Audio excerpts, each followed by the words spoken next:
To our amazing viewers at Cheating Tales Lab, we'd love to hear which part of the world are you joining us from. Let us know. Now, let's dive into today's story. Chapter 1. The Hunter and the Hunted.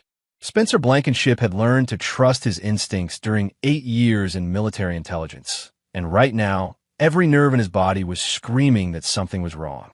He stood at his kitchen window, watching the November rain hammer against the glass, his phone pressed to his ear as the call went to voicemail again. "Morgan, it's me. Third message. Just call me back when you get this, okay?" His wife had left for her sister's place in Portland 3 days ago, or so she'd said. But Morgan always returned his calls within an hour. Always. 48 hours of silence wasn't her style. Spencer set his phone down and returned to the laptop on his kitchen table. The screen displayed a spreadsheet he'd been building for 6 months, a web of shell companies, falsified documents, and money trails that all led back to one name: Christina Davis. On paper, Christina ran Davis Logistics, a thriving import-export business with contracts across the Pacific Northwest. In reality, Spencer had discovered she was running something far darker. 3 months ago, his friend Javier Archer had called him from the port of Seattle. Javier worked dock security, and he'd noticed irregularities in Davis Logistics shipments, containers that weren't properly documented, workers who disappeared without explanation, and a pattern of young women arriving through their facility who never seemed to leave through official channels. Javier had been scared. "Spence, man, I think we're talking about trafficking. Human trafficking. These women, they come in on Davis cargo ships, and then they just vanish into the system." Spencer had initially been skeptical, but Javier was thorough. He'd compiled shipping manifests, photographs, witness statements. The evidence was damning. So Spencer had done what he did best. He'd gone hunting. Using skills honed in military intelligence, he'd traced the money, cracked encrypted communications, and built an airtight case. 2 weeks ago, he'd sent everything to Ron Armstrong, a detective with the Seattle PD who specialized in organized crime. Ron had been enthusiastic but cautious. "This is explosive, Spencer. We need to move carefully. Davis has connections everywhere. Politicians, judges, business leaders. If she gets wind that we're onto her, she'll burn everything and disappear." They'd agreed to wait until Ron could secure a federal warrant. But someone had clearly tipped Christina off. Spencer's doorbell rang, jarring him from his thoughts. He glanced at his watch, 9:47 p.m. He wasn't expecting anyone. Through the peephole, he saw a delivery driver in a rain-soaked jacket, holding a bag from Golden Dragon, his usual Chinese place. Spencer frowned. He hadn't ordered anything. He opened the door partway, keeping the chain lock engaged. "I think you have the wrong address." The driver was an elderly man, maybe 70, with trembling hands and eyes that darted nervously toward the street. "Spencer Blankenship? 414 Maple Drive." "That's me, but I didn't order. Please, just take it." The old man's voice cracked. He thrust the bag toward Spencer with such urgency that Spencer released the chain and opened the door fully. The moment the bag touched Spencer's hands, the driver leaned in close. His breath smelled of coffee and fear. "Don't eat this," he whispered, so quietly Spencer almost didn't hear it over the rain. "They made me put something in it." The woman watching from the red car across the street. He jerked his head toward the curb. "She said if I warned you, they'd hurt my granddaughter." Spencer's training kicked in instantly. He didn't look toward the street. That would alert whoever was watching that he'd been warned. Instead, he kept his eyes on the driver, who was openly weeping now. "What's your name?" Spencer asked calmly. "Edwin. Edwin Travis." "Please, I'm sorry. I didn't want to. They have my Lily, my granddaughter. She's only 8. "Edwin, listen to me very carefully." Spencer spoke in the same steady tone he'd used to talk agents through hostile situations overseas. "You're going to get back in your car and drive away. Don't look back. Don't speed. Just drive normally. Go to the quick stop on Greenwood Avenue. There's a police officer named Ron Armstrong.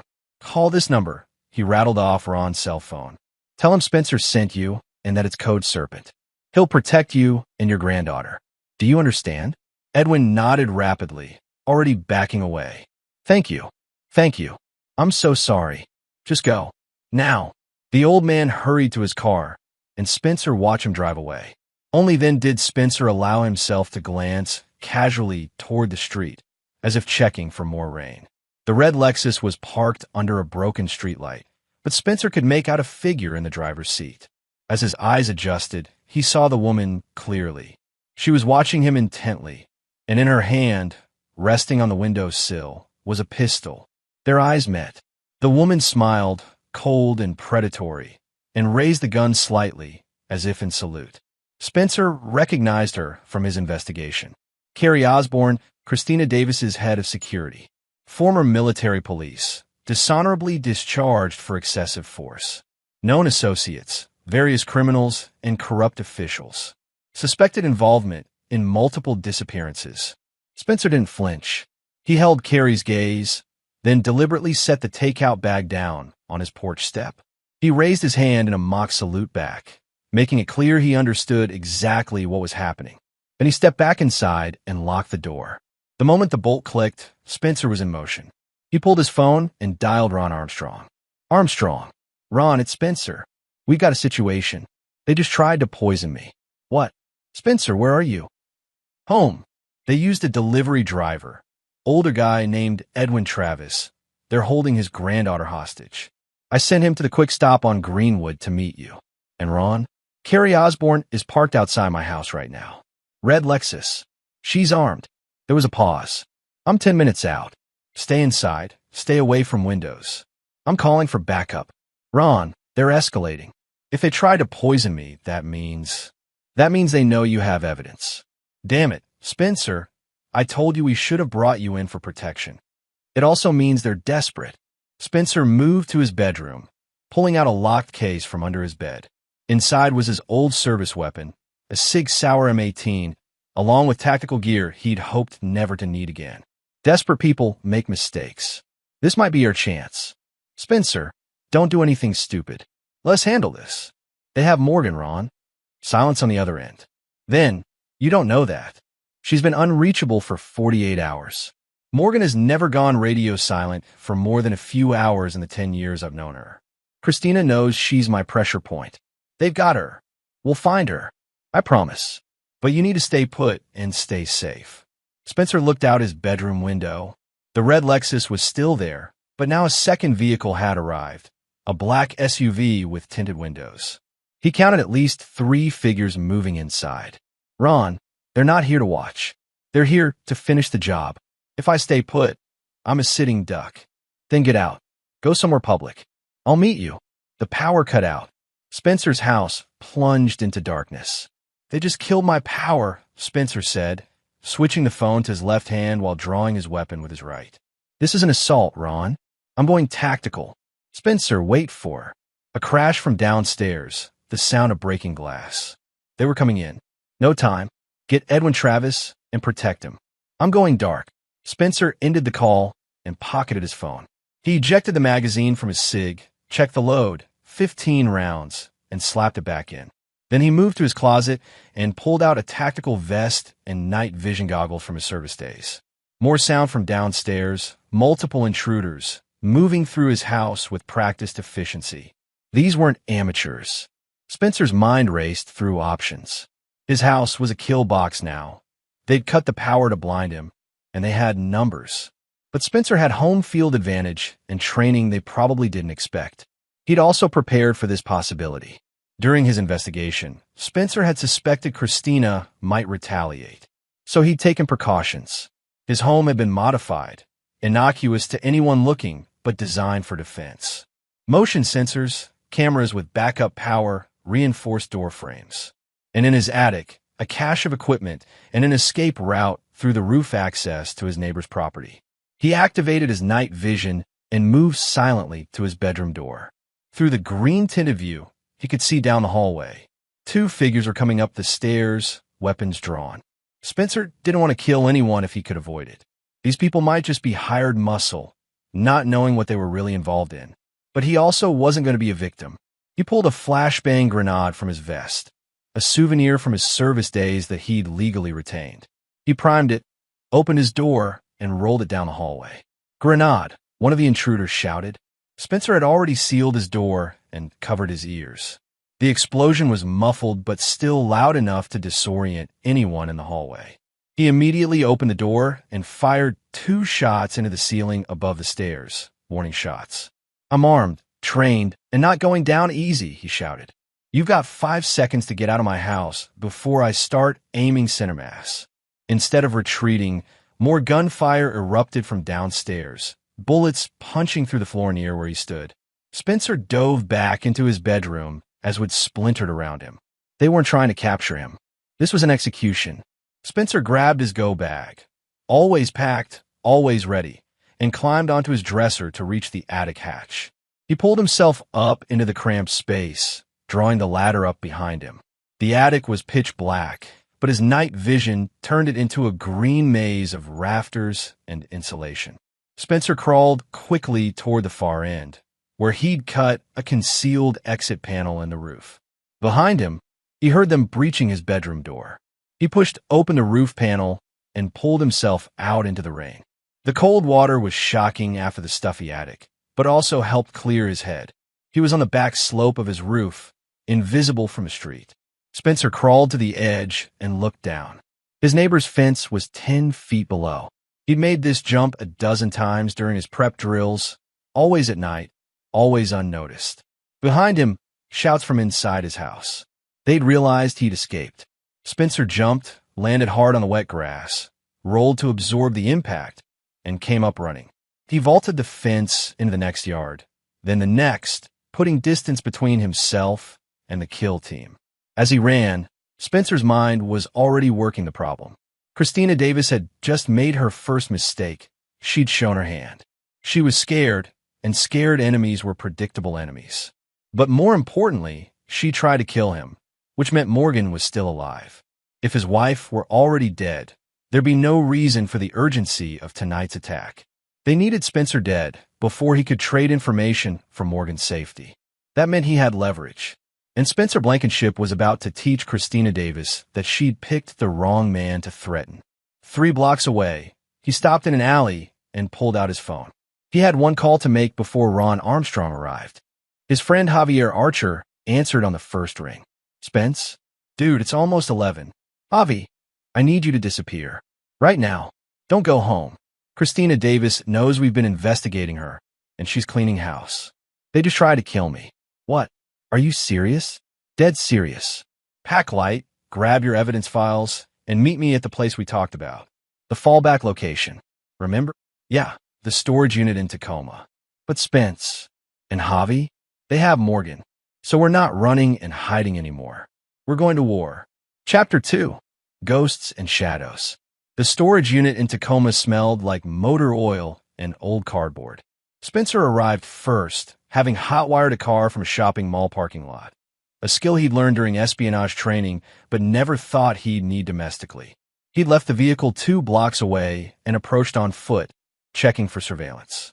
The unit was under a false name, paid for with cash, and stocked with supplies: weapons, ammunition, forged documents, cash, and encrypted laptops. It was a safe house in miniature, prepared during his investigation when he'd realized just how deep Christina's corruption ran. Javier Archer arrived 20 minutes later, carrying a duffel bag and looking terrified. At 34, Javi was a year younger than Spencer, built like a linebacker with dark hair and permanent worry lines etched into his forehead. Right now, those lines were deeper than ever. "Holy hell, Spence. Your house is all over the news. They're saying there was a home invasion. Shots fired. Are you okay?" Spencer was field stripping his weapon, checking every component. Physically? Fine. Mentally? Furious. "They have Morgan, Javi. You're sure?" "She's been ghost for 2 days, which means they grabbed her 72 hours ago. Probably the same day she supposedly left for Portland. I called her sister. Morgan never arrived. Christina took her to use as leverage, and when I didn't back down, she decided to eliminate me instead." Javier set down his duffel and pulled out a laptop. "I brought everything. All my documentation from the docks, the shipping records, photos. What's the play? First, we get Ron Armstrong up to speed. Then we find Morgan. How? If Davis has her, she could be anywhere. She's got warehouses all over the city, connections to properties under a dozen different names." Spencer's phone buzzed. "Ron Armstrong. Ron, Tell me you got Edwin Travis. I got him. He's safe, and so is his granddaughter. We raided the location where they were keeping her apartment in Georgetown. Found 3 of Davis's people guarding her. They're in custody now. Any of them talking? Not yet. But Spencer, we've got a bigger problem. I've been getting pressure from above to back off the Davis investigation. Apparently, some very important people are very unhappy that we're digging into her business. Spencer's jaw tightened. Ooh, can't say over the phone, but goes high. Higher than my captain. I'm officially being told to treat tonight's incident as a random home invasion. Random? Ron, they try to poison me, then storm my house with a hit squad. That's targeted assassination. I know, which is why I'm calling you on a burner phone right now instead of my department cell. Spencer, I'm with you. But if we're going to bring down Davis, we need to do it fast and clean before her friends shut us down completely. Spencer thought for a moment. The women, the trafficking victims. Some of them must have escaped or been rescued. If we can find them, get testimonies. Already tried. Most are too scared to talk. The ones who do won't testify. Davis has them terrorized. Then we need to hit her operation directly. Catch her in the act. Spencer looked at Javier. Javi, when's the next suspicious shipment coming through? Javier was already pulling up his files. Tomorrow night. A container ship from Malaysia, due to dock at Pier 47 at 11 p.m. The manifest lists it as textiles and electronics, but the pattern matches her trafficking shipments. That's our target, Spencer said. Ron, can you get federal agents there? ICE, FBI, someone who can actually make arrests stick? Maybe, but if Davis's people in my department warn her, she'll scrub the whole operation before we arrive.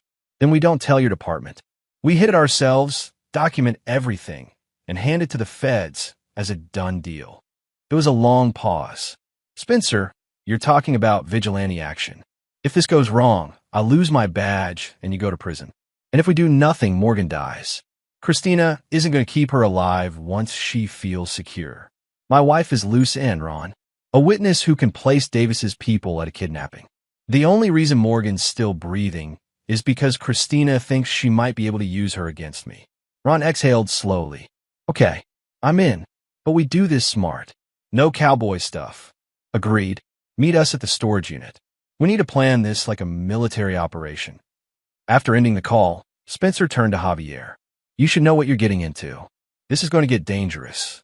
Javier met his eyes. Those women being trafficked? One of them could have been my sister, my cousin, my mother. Davis is a monster, and if the system won't stop her, then we will. Spencer nodded. Then let's get to work. Over the next hour, they laid out everything they knew. Javier's shipping record showed that Davis Logistics had been bringing in containers with falsified manifests for over 2 years. Cross-referencing with police reports, they found patterns, spikes in missing persons reports among immigrant communities, always correlating with Davis shipments. Ron Armstrong arrived just after midnight, carrying his own files. He spread police reports across their makeshift table. Cases of women found dead under mysterious circumstances, all with connections to Davis Logistics facilities. This is bigger than we thought, Ron said grimly. I did some digging off the books. Davis isn't just trafficking women. She's running a full-scale criminal enterprise, drugs, weapons, even contract killings. The trafficking is just her most profitable arm. Then she has resources, Spencer said. Money, personnel, legal protection. We're up against an army. So we don't fight the army, Javier suggested. We cut off the head. Spencer looked at the photo of Christina Davis pinned to their board. Late 40s, attractive in a severe way, with ice blue eyes and a smile that never reached them. She'd built her business from nothing 20 years ago, married and divorced twice, no children. Her official biography painted her as a self-made success story. The reality was much darker. Spencer had traced her history back further, past the sanitized par. Christina had started as an accountant for a drug cartel, then betrayed them and used their money to build Davis Logistics. The cartel members who'd come after her had disappeared. All of them. She was ruthless, intelligent, and paranoid. But paranoid people had weaknesses. She'll be at the docks tomorrow, Spencer said. She always personally oversees the high-value shipments. It's a control thing. She doesn't trust anyone else to handle merchandise. So we grab her there? Ron asked. No, she'll have too much security. But we document everything. Get evidence that's ironclad. Then we use it to force a trade, the evidence for Morgan. You think she'll trade? If we do it right. She's a businesswoman, Ron. She understands cost-benefit analysis. If keeping Morgan alive costs her everything she's built, she'll make the deal. But even as Spencer said it, he knew it wasn't that simple. Christina Davis didn't get where she was by being reasonable. She got there by being more brutal than everyone else. Still, he'd fought enemies before who thought they were untouchable. In military intelligence, he'd brought down terrorist cells, corrupt officials, and war criminals. Christina was just another target. Except this time, it was personal. There's something else, Ron said quietly. I ran the license plate on that red Lexus outside your house. Carrie Osborne is Christina's enforcer, but she's got a partner. Guy named Blake Hahn, former Special Forces, dishonorable discharge for war crimes in Afghanistan. He's suspected in at least 5 murders, but nothing's ever stuck. Where is he now? That's the thing. He dropped off our radar about 3 days ago. Same time Morgan disappeared. Spencer felt ice in his veins. He's guarding her. Maybe. Or, don't say it. Spencer's voice was hard. Morgan's alive. She has to be. Ron nodded, but the doubt was clear in his eyes. Javier cleared his throat. So, tomorrow night, we raid the docks. Get evidence. Force a trade. What'd go wrong? Everything, Spencer said, which is why we need a backup plan. An insurance policy. He opened his laptop and began typing. Christina thinks she's won because she has protection from corrupt officials. But protection only works if your secrets stay secret. So we're going to create a dead man's switch. Meaning, Javier asked, I'm uploading everything we have, all our evidence, all our documentation, to a secure server with instructions. If anything happens to us, or if Morgan isn't returned safely within 7 days, it all goes public. Every news outlet, every law enforcement agency, every anti-corruption watchdog. Even Christina's friends won't be able to protect her from that kind of exposure. How do we make sure she knows about it? Ron asked. Spencer smiled grimly. We tell her. Tomorrow night, at the docks, I'm going to walk right up to Christina Davis and explain exactly how badly she screwed up. That's insane, Javier said. She'll have you killed on the spot. No, she won't. Because I'll be wearing a wire, and Ron will have FBI agents on standby. And because Christina will realize that killing me only guarantees her destruction. Ron shook his head. This is the riskiest play I've ever heard. You have a better idea? Silence. Then we go with this. Tomorrow night, we end this. But as Spencer said it, he couldn't shake the feeling that Christina Davis was already 3 steps ahead of them. She'd survived in a brutal business for 2 decades by always being smarter, always being more ruthless than her enemies. The question was, would Spencer's military training and tactical mind be enough to beat her at her own game? He looked at the photo of Morgan on his phone. Her bright smile, her auburn hair, the way her eyes lit up when she laughed. They met 12 years ago at a veteran support group. She'd been a social worker helping soldiers transition to civilian life. Spencer had been lost, struggling with what he'd seen overseas, and Morgan had helped him find himself again. She'd save him once. Now, it was his turn to save her. Get some rest, Spencer told Javier and Ron. Tomorrow, we go to war. Chapter 3, The Devil's Bargain. The port of Seattle at night was a cathedral of shadows and steel. Container cranes loomed like mechanical titans, their silhouettes stark against the city lights. The air smelled of salt water, diesel fuel, and rust. Spencer Blankenship crouched on the roof of Warehouse 7, night vision goggles turning the world into shades of green. Below, he could see the Davis Logistics section of the docks. 3 piers, 24 containers, and enough security personnel to guard a military installation. His radio crackled. Ron Armstrong's voice came through his earpiece. Spencer, I got eyes on the target vessel. It's coming in now. Through his scope, Spencer watched the container ship slip into Pier 47, guided by tugboats. It was smaller than most commercial vessels, which made sense for smuggling operations. Easier to control, easier to hide. Javier, what's your status? Spencer whispered into his mic. In position at the south gate. Javier was in a stolen security uniform, courtesy of Ron's connections. I can see their logistics coordinator setting up. Looks like they're bringing in 6 containers. Heavy security presence. Any sign of Davis herself? Not yet, but there's a reserved parking spot near Pier 47 with her name on it. Spencer adjusted his position, scanning the area. The FBI team that Ron had reluctantly convinced to participate was staged 3 blocks away, far enough to not spook Davis's operation, close enough to respond if things went sideways. Agent Marion Best had been skeptical of the whole operation, but had agreed after reviewing Spencer's evidence. "This is Best," came a new voice on the radio. "Mr. Blankenship, I want to reiterate that you are a civilian observer only. You are not authorized to engage with suspects or interfere with our operation." "Understood," Spencer lied. The truth was he had no intention of sitting back and watching. Not when Morgan's life hung in the balance. A black Mercedes pulled up to the reserved spot. Spencer's pulse quickened. The driver's door opened, and Christina Davis stepped out. Even from a distance, she commanded attention. She moved with the confidence of someone who'd never lost, never been challenged. Her blonde hair was pulled into a severe bun, and she wore an expensive coat that probably cost more than most people made in a month. Carrie Osborne emerged from the passenger side, hand resting on the weapon at her hip. 2 more security personnel. Spencer recognized one as Blake Hahn, Ron's suspected kidnapper, flanked them. "Target confirmed," Spencer murmured. "Davis is on site with 3 visible guards. Hahn is with her." "Copy that," Ron said. "FBI, are you seeing this?" "Affirmative." Moving to secondary positions now.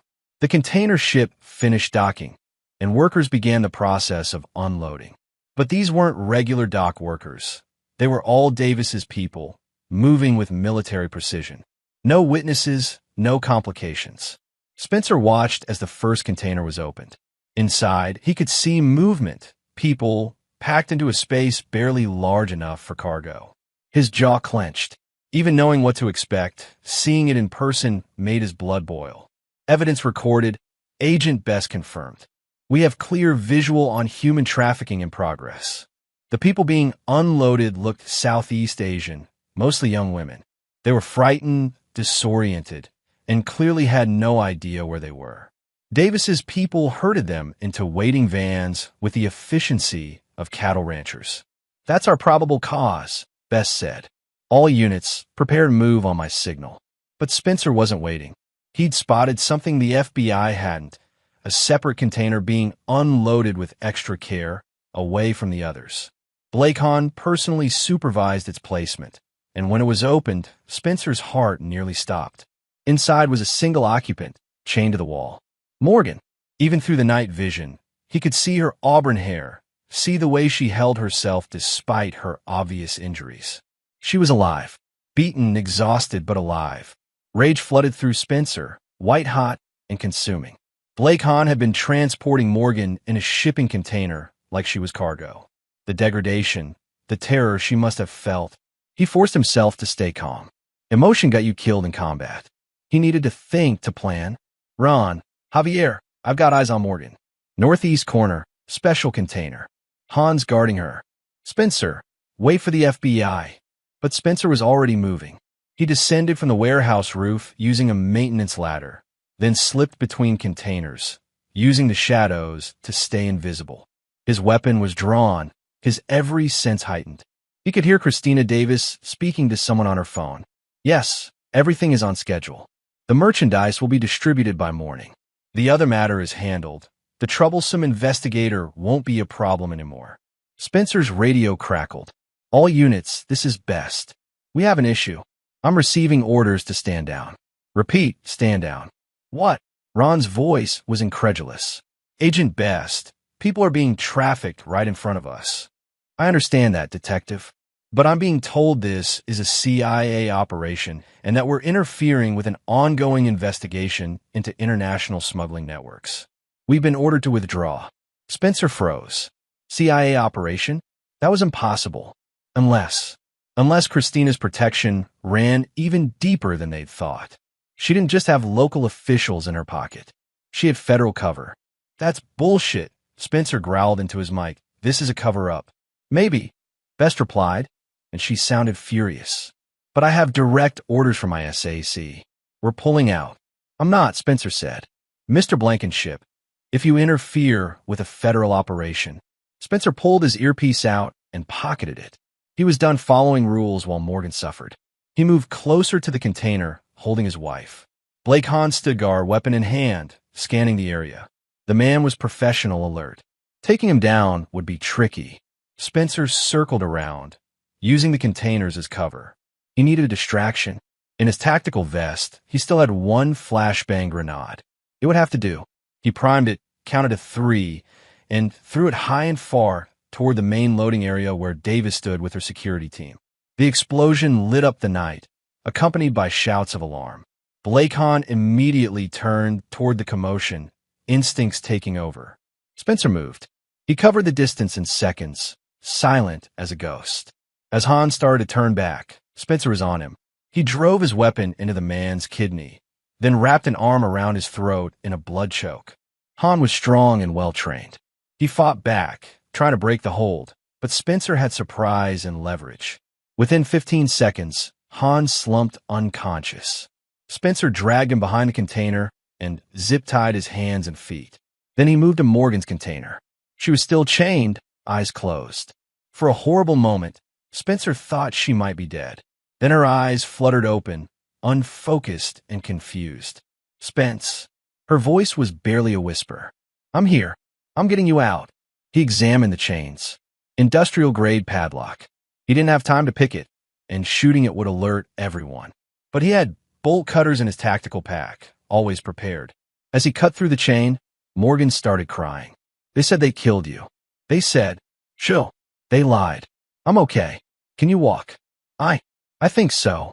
He helped her stand, supporting her weight. She was lighter than he remembered, dehydrated and weak from days of captivity. Fury burned in Spencer's chest, but he pushed it down. First priority, get Morgan to safety. We need to move fast. There's a boat on the South Pier, keys in the ignition. Javier's watching it. Can you make it? Morgan nodded, gritting her teeth. I can make it. They moved through the maze of containers. Behind them, Spencer could hear shouting as Davis's people organized. They'd found Hahn, or they'd realized Morgan was missing. Spencer's radio, still in his pocket, crackled. He pulled it out. Pin, sir. They're locking down the port. You need to get out now. Javier's voice was panicked. Spencer and Morgan reached the South Pier. The boat was there as promised, a small motorboat meant for harbor patrol. Javier waved from the shadows. Get her on the boat, Spencer told Javier. Get her to the hospital, then to the police. Ron Armstrong knows what to do. What about you? Morgan grabbed his arm, suddenly terrified. Spencer, no. You're coming with us. I have to finish this. If I don't stop Davis tonight, she'll hunt us forever. Spencer. Gunfire erupted nearby. Carrie Osborne and 2 security guards, weapons drawn. Spencer shoved Morgan toward Javier. Go! Javier didn't argue. He fired up the boat's motor and pulled away from the pier, Morgan reaching desperately toward Spencer as they disappeared into the darkness of Puget Sound. Spencer turned to face his pursuers. He was outnumbered, outgunned, and running on rage and determination. But he was also a trained operator who'd survived worse odds in worse places. He dove behind a pallet of equipment as bullets tore through the wood around him. Through the chaos, he could hear Christina Davis shouting orders. I want him alive. He knows too much. We need to know what he shared. Good. They wanted him alive. That gave Spencer leverage. He popped up and fired 3 shots, not at the guards, but at the lights illuminating the pier. Glass shattered, and the area plunged into darkness. Through his night vision goggles, Spencer could see everything. His pursuers were blind. He moved like a ghost, repositioning after each shot. When Carrie Osborne got too close, he swept her legs and disarmed her, then moved on before the others could react. Within 2 minutes, he neutralized all 3 guards without killing anyone. They lay zip-tied and groaning on the pier. Then Spencer stood and walked calmly toward Christina Davis, who was attempting to retreat to her Mercedes. Going somewhere? Spencer asked. Christina froze. Slowly, she turned. Her composure was impressive. Even confronted by an armed man who'd just taken down her security team, she showed no fear. Only cold calculation. Mr. Blankenship, how resourceful. You took my wife. You tried to kill me. You've trafficked hundreds of innocent people. Spencer kept his weapon trained on her center mass. It ends tonight, does it? Christina smiled. You heard the FBI withdraw. You know I'm protected. Even if you kill me right now, you'll spend the rest of your life in prison. And trust me, I have associates who would ensure that life is very short. Maybe, but you'll still be dead. Then we're at an impasse. Christina adjusted her coat. Unless we can come to an arrangement. I'm not making deals with you. You should, because right now, you have nothing. Your wife is free, yes, but she's traumatized, possibly too scared to testify. The evidence you've gathered? Circumstantial at best, and I have lawyers who can make it disappear. The FBI has been ordered to stand down. You're alone, Mr. Blankenship. Spencer said nothing, letting her talk. But I'm reasonable, Christina continued. You've proven yourself to be a significant problem. So here's my offer. Walk away. Take your wife, leave Seattle, and never speak of this again. In exchange, I'll ensure you're left alone. No retaliation, no hunting you down. You get to live. And you keep trafficking people. The world is full of injustice, Mr. Blankenship. You can't stop it all. Sometimes survival means choosing your battles. Spencer looked at this woman, this monster in designer clothes, and saw everything he'd fought against during his military career. She was the same as the warlords, the terrorists, the corrupt officials who profited from human suffering. Here's my counteroffer, Spencer said. You turn yourself in. You testify against everyone in your network. You help us save every person you've trafficked. You do all of this, and maybe you get to live out your life in prison instead of dying right here. Christina laughed. You won't kill me. You're not a murderer. I've killed 23 people in combat. All of them deserved it less than you. The laughter died. For the first time, uncertainty flickered across Christina's face. Behind Spencer, he heard sirens. Not FBI. These were local police. Ron must have called in every favor he had. Sounds like your time is up, Spencer said. Christina's hand moved toward her coat pocket. Fast, desperate. Spencer reacted instantly, firing once. The bullet hit her shoulder, spinning her around. Her weapon, a small pistol, clattered across the pavement. Don't move. Spencer kept his weapon trained on her. Hand on your head. Now. Christina complied, blood seeping through her coat, her face twisted in pain and rage. Police cars screeched to a halt. Officers poured out, weapons drawn. Ron Armstrong was with them. Spencer, stand down. Spencer slowly lowered his weapon and raised his hands. Ron, the woman on the ground is Christina Davis. She's wounded but alive. Her security team is zip-tied on the South Pier. And there are trafficking victims in those vans that need immediate medical attention. Ron approached cautiously, then saw Christina on the ground. His eyes widened. Holy hell, Spencer, you actually did it. Not done yet, Spencer said.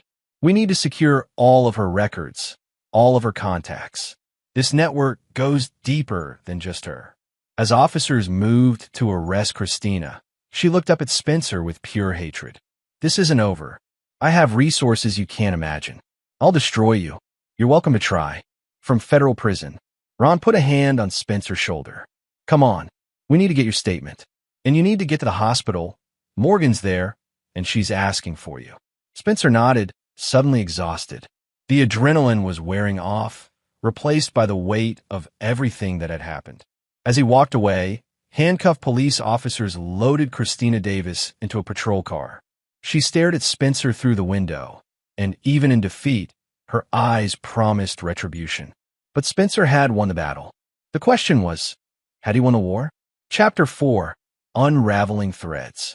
Swedish Medical Center at 2 a.m. was quiet, but the peace was deceptive. Spencer knew from experience that hospitals at night were where secrets surfaced, where people confessed things they'd kept buried, where the proximity of death made everyone honest. Morgan was in room 412, guarded by 2 police officers Ron had personally assigned.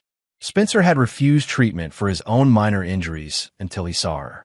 When he entered the room, she was sitting up in bed, and forward her arm, bruises darkening across her face and arms. But her eyes, those fierce green eyes he'd fallen in love with, were alert and angry. "Spence." She tried to smile, winced.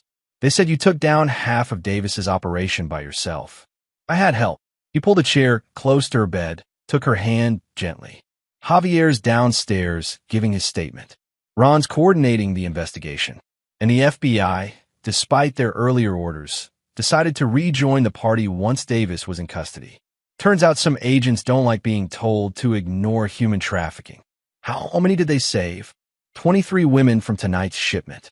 All being processed now, given medical care and protection. Agent Best is personally overseeing their care." Morgan's eyes filled with tears. 23.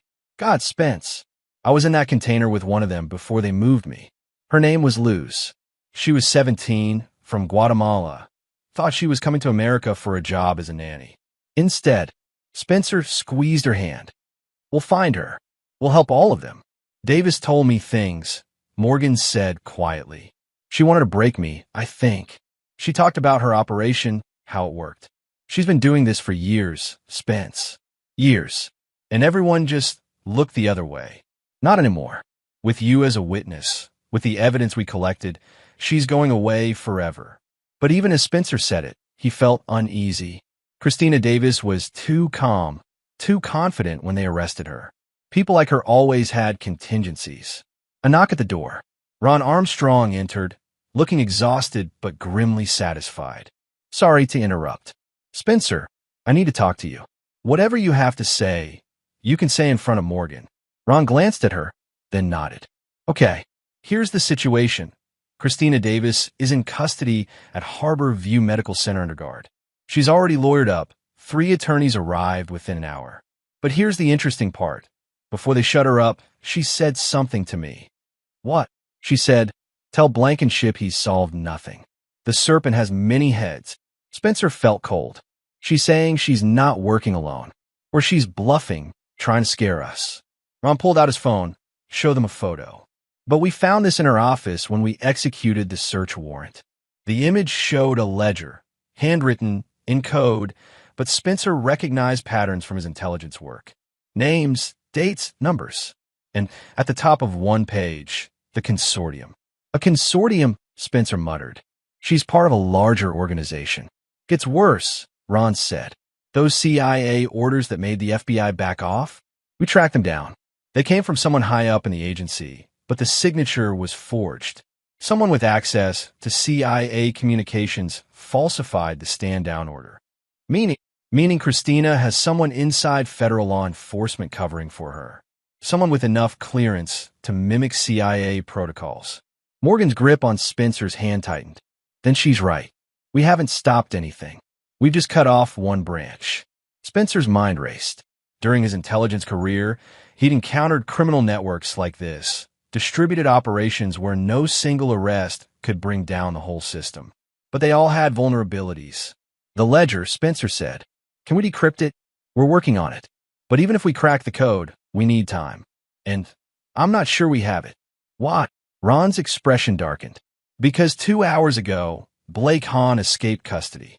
Spencer was on his feet instantly. "What? How?" He was being transported to county jail when the transport van was ambushed. Professional job, 3 vehicles, 8 armed attackers, in and out in under 2 minutes. No officers killed, thank God, but Hahn's gone. "He's coming for us," Morgan whispered. "Hospital's on lockdown," Ron assured her. "Every entrance is guarded. But yeah, he's a loose end, and loose ends get tied up. Spencer, I need you armed and alert." "Already am." Spencer had retrieved his weapon from evidence, technically illegal, but Ron had made it happen. But Hahn's not the real problem. If there's a consortium, they're going to be covering their tracks right now. Witnesses will disappear, evidence will be destroyed. "What do you suggest?" Spencer thought for a moment. In intelligence work, when you couldn't take down an entire network, you made them fight each other. We turned them against each other. If we can identify other members of this consortium, we threaten to expose them unless they turn on Christina. That's assuming any of them will flip. They will, because we have something they don't know about. Spencer pulled out his phone, opened an encrypted app. Remember the dead man's switch I set up? All of Christina's evidence, set to release if anything happens to us? I never told her about the consortium ledger. I have photographs of those pages from when I initially broke into her office. If we can identify even one other member and threaten exposure, they'll panic. Ron looked uncomfortable. Spencer, that's extortion. It's leverage. And right now, we need every advantage we can get. Before Ron could respond, Spencer's phone buzzed. Unknown number. He answered cautiously. Mr. Blankenship. The voice was digitally distorted, artificial. You've made quite the mess of our operation. Spencer's blood ran cold. He put the phone on speaker so Ron and Morgan could hear. Who is this? A concern party. You've arrested Christina Davis, rescued some of our merchandise, and generally caused considerable inconvenience. Impressive. If you're calling to threaten me. On the contrary, I'm calling to negotiate. You see, Christina was useful, but she was also becoming careless. Your investigation revealed vulnerabilities we can't afford. So we're prepared to offer you something. I'm not interested in deals with human traffickers. Not even if the deal saves lives. The voice paused. We know about your dead man's switch, Mr. Blankenship. Very clever. But consider this. If you release that information, you destroy one operation in one city. We relocate, reorganize, and continue elsewhere. The business continues, just with different players. Get to your point. Take the win, Mr. Blankenship. You saved your wife. You arrested Christina. You rescued 23 women. That's more than most people accomplish in a lifetime. Walk away, and we ensure no retaliation. No one else needs to die. And if I refuse, then everyone dies. You, your wife, Detective Armstrong, your friend Javier Archer. Everyone who helped you. We'll make examples of you all. The choice is yours. Be a living hero or a dead martyr. The line went dead. Morgan looked terrified. Ron's hand had moved to his weapon instinctively. Spencer felt rage building in his chest. That was a mistake, Spencer said quietly. What? Ron looked confused. Threatening us directly. Showing their hand. They're scared, which means we're close to something important. Spencer's mind was already working the problem. They wouldn't call if they weren't worried. That ledger must have information that can truly hurt them. Or they call to distract us while Han makes another move, Ron pointed out. As if on cue, the lights in the hospital flickered. Everyone froze. That's not good, Ron said, pulling his weapon. Spencer moved to the window, looked out at the hospital parking lot. 3 black SUVs had just pulled in, the same type that had attacked his house. Men in tactical gear were exiting, weapons visible. We're under siege, Spencer said calmly. Ron, call SWAT. Now. Ron was already on his radio. This is Detective Armstrong at Swedish Medical Center. We have a 10 to 34 armed assault in progress. Request immediate backup. The response came back crackling and broken. Interference, can't, location. They're jamming communications, Spencer realized. This is a full military-style assault. They're going to kill everyone in this hospital if they think we're here. We need to evacuate, Morgan said, struggling to get out of bed. No time. They'll have the exits covered. Spencer looked at Ron. How many officers do you have on site? 4, including the 2 outside this room, against what looks like at least 12 hostiles with military training and equipment. We're outgunned. Gunfire erupted from below. Automatic weapons close. Screams followed. They're in the building, Ron said grimly. Spencer, we can't hold this position. No, Spencer agreed. But we don't have to. This is a hospital. It's a maze of corridors, service tunnels, supply rooms. We can use that. He turned to Morgan. Can you move? Yes. Then we're going to do what we do best, survive. Spencer grabbed Ron's arm. Get your officers. We're going to lead these bastards on a chase through this hospital, giving everyone else time to escape. And when SWAT finally breaks through their jamming, we'll have these guys trapped. You're talking about using civilians as shields. I'm talking about being smarter than them. They're expecting us to hole up and defend. Instead, we attack. Outside the room, heavy footsteps were approaching. Multiple people moving with purpose. Spencer positioned himself beside the door, weapon ready. Ron moved to the other side.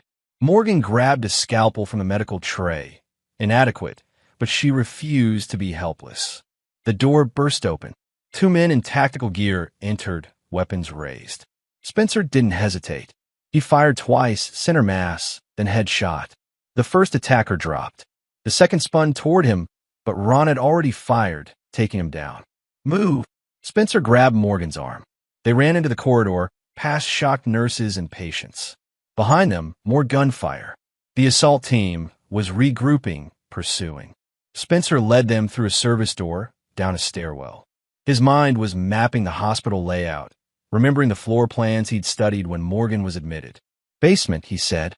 Service tunnels connect to the adjacent buildings. We can lose them there and flank around. They descended 3 flights, Morgan keeping pace despite her injuries. The woman was tough, one of the things Spencer loved about her. The basement was dark, illuminated only by emergency lights. Spencer could hear their pursuers above, coordinating over radios. They're using military tactics, Ron observed. Leapfrogging, covering angles. These aren't thugs, Spencer. I know. Private military contractors, probably. Expensive, which tells us the consortium has serious resources. They moved through the labyrinth of pipes and equipment. Spencer was leading them toward the parking garage exit when he spotted something. Security cameras still functioning despite the jamming. Ron, do you have access to hospital security feeds? Not personally, but I know who does. What? Because those cameras are recording everything. These attackers came in expecting to kill us and disappear. But now they're on camera, faces visible, tactics documented. The more time we keep them here, the more evidence we gather. You want to bait them. I want to turn their assault into their downfall. Morgan squeezed his hand. I love you, but you're insane. Probably. But it's worked so far. Spencer positioned them in a corner with good sight lines and limited approach vectors. Then he deliberately fired his weapon 3 times into the ceiling, loud, echoing through the basement. Come and get us, he muttered. The assault team responded exactly as expected, rushing toward the sound, aggressive and confident. They were used to overwhelming their targets with superior firepower. But Spencer had been trained to fight outnumbered. He'd survived ambushes in Afghanistan, firefights in Syria. Operations were the only thing that saved him was being smarter than the enemy. As the first 2 contractors rounded the corner, Spencer had already positioned a rolling cart of medical supplies as a tripwire. They stumbled, off balance, and Spencer and Ron fired simultaneously. 2 down. The others adapted quickly, using suppressing fire and grenades. Spencer pulled Morgan behind a concrete support column as fragmentation tore through the basement. This isn't working, Ron shouted over the noise. They're going to overwhelm us. But Spencer had heard something under the chaos, sirens. Lots of them. The jamming must have failed, or SWAT had triangulated their location anyway. Hold on. Spencer fired back, keeping the contractors pinned. Help's coming. The next 3 minutes were the longest of Spencer's life. Bullets ricocheted off pipes. Water started spraying from ruptured lines, and Morgan stayed calm despite being in the middle of a war zone. Then, finally, the beautiful sound of flashbangs detonating throughout the hospital. SWAT was clearing the building. The assault team realized they'd lost. Spencer could hear them try to retreat, but SWAT was everywhere now, cutting off exits. Within 5 minutes, it was over. 8 contractors arrested, for dead. None of Spencer's people seriously injured. As SWAT led them out of the basement, Spencer held Morgan close. She was shaking now, the adrenaline wearing off. It's okay, he whispered. It's over. But they both knew it wasn't. The consortium was still out there, and they just escalated to open warfare. This was far from over. Chapter 5, The Ledger. The FBI's Seattle field office at 4 a.m. looked like a disaster response center. Agents rushed between rooms. Phones rang constantly, and computer screens displayed evidence from the Davis Logistics raid. Spencer sat in an interrogation room. Though he wasn't being interrogated, per SE agent Marion Best had apologized for the earlier stand-down order and was now personally overseeing the case. She brought Spencer in as a consultant, recognizing his intelligence background. The contractors who attacked the hospital aren't talking, Best said, sliding photos across the table. But their backgrounds check out. All former military, all with connections to a private security firm called Ironclad Solutions. Spencer examined the photos. Ironclad is a front company. I encountered them overseas. They do wet work for people who don't want official military involvement. So the consortium hired them. Exactly. Which means we're dealing with people who have money, connections, and no moral boundaries. Spencer pointed to one photo, a contractor with distinctive tattoos. This one, run his financials. Ironclad pays well, but not well enough to justify attacking a hospital. Someone sweetened the pot. Best made notes. Already on it. But Spencer, we have a bigger problem. That ledger you photographed? We've been trying to decrypt it, but it's using a cipher we've never seen before. Let me see it. Best pulled up the digital images on her laptop. Spencer studied the pages, looking for patterns. During his intelligence career, he'd broken various codes and ciphers. This one was sophisticated, alphanumeric substitution combined with what looked like book cipher elements. But something about it nagged at him. The pattern was familiar. Wait, Spencer said. This isn't random. Look at the spacing, the letter groupings. This is based on something specific. He zoomed in on a page. Here, these numbers. They're not part of the code. They're references. References to what? Spencer's mind raced. Christina Davis has a library in her office, right? We inventoried it during the search. Yeah, standard stuff. Business books, classics, nothing unusual. Pull the inventory list. Best made a call. Within minutes, they had a digital copy of every book in Christina's office. Spencer scanned through it. There, he said, pointing. Paradise Lost by Milton. First edition, expensive. It's not the kind of book a businesswoman would casually have unless it meant something. You think it's the key to the cipher? The number sequences match. If I'm right, each number corresponds to a page, line, and word in that book. It's an old spycraft technique, nearly unbreakable unless you have the exact edition used to create it. Bess was already calling the evidence team. Give me that Milton book from Davis's office. Now, while they waited, Spencer's phone buzzed. Javier Archer. Javi, what's wrong? Nothing's wrong. Something's right. I've been digging through the shipping records from Davis Logistics, cross-referencing with Port Authority databases. Spence, I found patterns. Other companies that share her shipping schedules, that use the same routes, same vessels. It's a whole network. Send me everything you have. Already emailed it. But there's something else. One of those companies? It's owned by a guy named Randolph Orozco. He's a city councilman. Spencer felt the pieces clicking into place. A councilman would have connections to law enforcement, could interfere with investigations. And get this, Orozco sits on the Port Commission. He approves shipping schedules and dock assignments. He's facilitating the trafficking operation. Javi, you just identified a consortium member. Agent Best had been listening on speaker. We need to bring Orozco in for questioning immediately. No, Spencer said. If we move too fast, the others will scatter. We need to use him to find the rest. Spencer, the man is actively aiding human trafficking. Every day we wait, more people suffer. I know, but if we arrest Orozco now, we get one councilman. If we surveil him, track his contacts, we can dismantle the entire consortium. Best considered this. 48 hours. That's all I can give you. After that, I'm bringing him in whether we have the others or not. Deal. The Milton book arrived via courier. Spencer opened it carefully. First editions were fragile and began the painstaking process of decryption. Each number sequence corresponded to a word in the book, and slowly, the ledger began to reveal its secrets. What he found was staggering. The consortium wasn't just trafficking people. They were running parallel operations.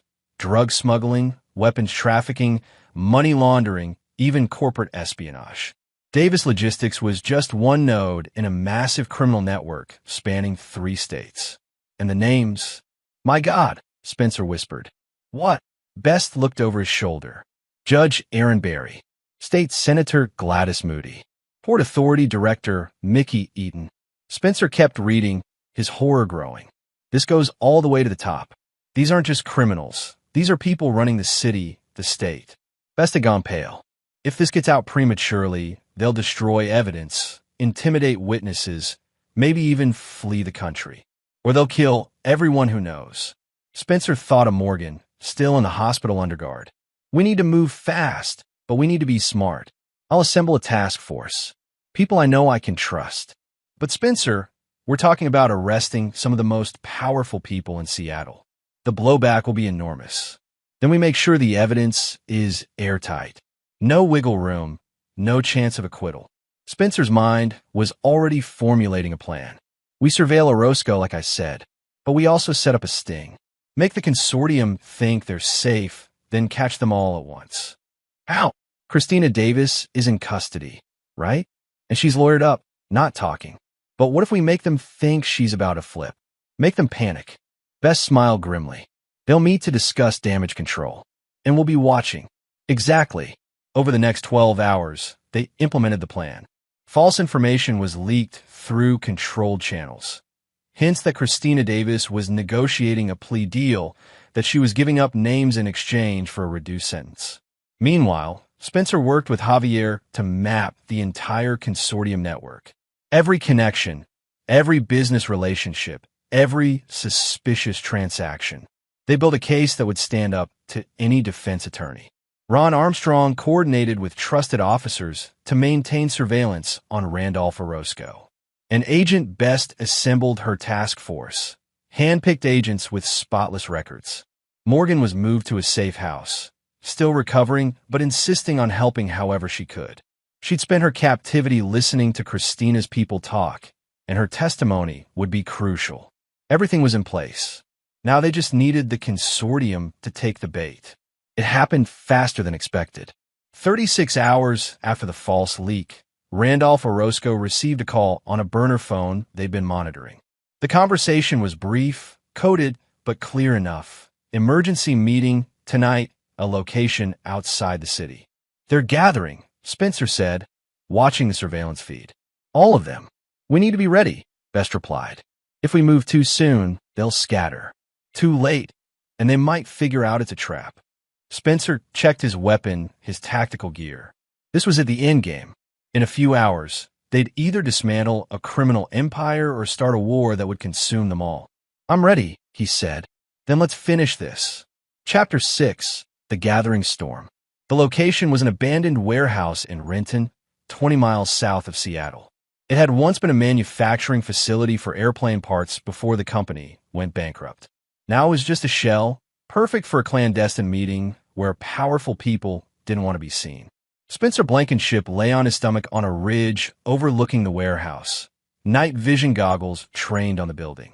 Beside him, Agent Marianne Best coordinated the FBI task force through an encrypted radio. We have visual confirmation, Best whispered. 5 vehicles arrived in the last 30 minutes. Counting, at least 8 individuals inside the warehouse. Spencer adjusted his scope. Through the warehouse's grimy windows, he could see figures gathering around a table. He recognized Randolph Orozco's distinctive profile. Another figure matched the description of Judge Aaron Berry. The others were harder to identify at this distance. We're recording everything, Best continued. Audio feeds are picking up conversations. Once we have enough to prove conspiracy, we move in. Ron Armstrong was positioned on the opposite side of the warehouse with a SWAT team. Javier Archer was back at the FBI field office, monitoring communications and ready to deploy their evidence package if things went wrong. Everything was in place, but Spencer couldn't shake the feeling that something was off. It's too easy, he muttered. What? Best looked at him. This whole setup. We leak that Davis is flipping, and within hours, the entire consortium gathers in one place. No counter-surveillance, no caution, no security sweeps. Maybe they're arrogant. Powerful people often think they're untouchable. Maybe, or maybe they know we're here. Best's expression changed from confidence to concern. You think this is a trap? I think. Gunfire erupted from the warehouse. Not aimed at the FBI positions, aimed inside the building. Spencer and Best watched in horror as the figures they'd been surveilling started shooting each other. Muzzle flashes lit up the dark interior. People fell. Blood sprayed across windows. What the hell? Bess was already on her radio. All units, move in. Move in now. But Spencer grabbed her arm. Wait, something's wrong. Inside the warehouse, the shooting stopped as suddenly as it started. Bodies lay on the floor, but one figure remained standing, gun still drawn. Through a scope, Spencer zoomed in on the survivor's face. Blake Hahn. It's a cleanup operation, Spencer said, his blood running cold. Hahn's executing the consortium members. Whoever's really in charge is tying up loose ends. We can't let him escape. Best signaled her team. All units, converge on the building. Suspect is armed and extremely dangerous. FBI agents and SWAT officers surrounded the warehouse. Spencer and Best descended from their position, weapons ready. But as they approached, Blake Hahn simply walked out the front door, hands raised, weapon on the ground. Don't shoot, he called out calmly. I surrender. Spencer kept his weapon trained on the man. This was wrong. Every instinct screamed trap. On your knees. Hands behind your head. Best shouted. Hahn complied, smiling slightly. You're too late, you know. This doesn't stop anything. Shut up. Best approached cautiously, cuffed him personally. Blake Hahn, you're under arrest for murder, kidnapping, human trafficking. And who exactly am I supposed to have trafficked? Hahn interrupted. The people in that warehouse? They're all criminals. I just saved the taxpayers the cost of a trial. Spencer entered the warehouse with a tactical team. Inside was a massacre. Randolph Orozco lay dead, bullet through his head. Judge Aaron Berry beside him. Same fate. Mickey Eaton, the Port Authority director, slumped against a wall. 8 bodies total. The entire consortium leadership, executed with professional precision. And on the table in the center of the room, a laptop computer still running. Spencer approached carefully, examined the screen. It showed a video feed, not of the warehouse, of somewhere else. A comfortable office, expensive furniture, and sitting at a desk, a woman Spencer recognized from his research. Senator Gladys Moody. Mr. Blankenship, she said through the video feed, as if she'd been expecting him. I'm impressed. You've been quite the thorn in our side. Spencer's jaw clenched. Senator Moody, you're the head of the consortium. I prefer to think of myself as a pragmatist. These criminals you've been chasing, they were useful tools, but tools can be replaced. You forced me to reorganize by murdering your own people, by removing liabilities. Christina was careless. The others were panicking. Blake Hahn proved his loyalty by cleaning up the mess. And now I'm offering you the same opportunity one offered Christina's people. Walk away. Not a chance. Then you're a fool. Because you have nothing, Mr. Blankenship. Everyone who could implicate me is dead. The evidence you've gathered? Circumstantial at best. I'm a sitting senator with impeccable credentials. Who do you think the public will believe? Best had entered the warehouse, stood beside Spencer. We have you on video admitting to conspiracy and murder. Do you? Moody smiled. This feed is encrypted, routed through a dozen countries. By the time you trace it, I'll be long gone. And this laptop? It's about to become very, very hot. The computer started beeping. Spencer recognized the sound. A thermite charge, designed to destroy electronic evidence. Everyone out, he shouted. They barely made it to the door before the laptop exploded in a shower of white-hot sparks, incinerating the computer and any evidence it contained. Outside, Blake Hahn was laughing. She played you. She plays everyone. Spencer wanted to hit him. Instead, he walked away, thinking furiously. Moody was right. They had nothing concrete on her. She'd used cutouts and intermediaries, kept herself insulated. Even Christina Davis couldn't definitively connect her to the consortium leadership. We lost, Bess said quietly. No, Spencer replied. We just changed strategies. What do you mean? Moody thinks she's won because she's covered her tracks legally. But she made a mistake. She showed herself. She got arrogant. So now we know exactly who we're hunting. And I didn't survive 8 years in military intelligence without learning how to take down targets who think they're untouchable. Best looked uncomfortable. Spencer, if you're suggesting something illegal, I'm suggesting we do our jobs. We investigate Senator Moody thoroughly, legally, and patiently. And when she makes a mistake, and she will, we'll be there. But privately, Spencer was thinking darker thoughts. Gladys Moody had kidnapped his wife, tried to kill him, and murdered 8 people in cold blood. If the law couldn't touch her, well, Spencer had other skills. Chapter 7. The Senator's Secret. Senator Gladys Moody's official residence was a mansion in Capitol Hill, protected by private security and surveilled by cameras. But Spencer Blankenship wasn't interested in her official residence. He was interested in the property she didn't advertise, a cabin on Orcas Island, purchased through a shell company, used for private meetings away from prying eyes. Spencer had found it by tracing property records connected to Davis Logistics. The cabin had been used as a transfer point for trafficked women before they were distributed to various locations. It was also where Moody had been video calling from during the warehouse massacre. Now, 3 days after that debacle, Spencer was preparing to visit that cabin. Unofficially, illegally, but he was done playing by rules that protected monsters. "This is insane," Javier said, helping Spencer load equipment into a boat at the Anacortes Marina. "You're talking about breaking into a senator's property, without a warrant, without backup. If you get caught, I won't get caught. Spencer, man, I love you like a brother, but you're not thinking straight. Morgan's safe, Christina's in custody, most of the consortium is dead. Maybe that's enough. Maybe you should let this go. Would you? If it was your wife they'd kidnapped, your life they'd try to destroy." Javier was quiet for a moment. "No, I wouldn't." "Then help me, or get out of my way. You know I'm helping." Javier finished securing the equipment. "But for the record, this is the stupidest thing we've ever done. It's not even top 5. They planned meticulously. Orcas Island was accessible only by ferry or private boat, and Spencer had rented a boat under a false name.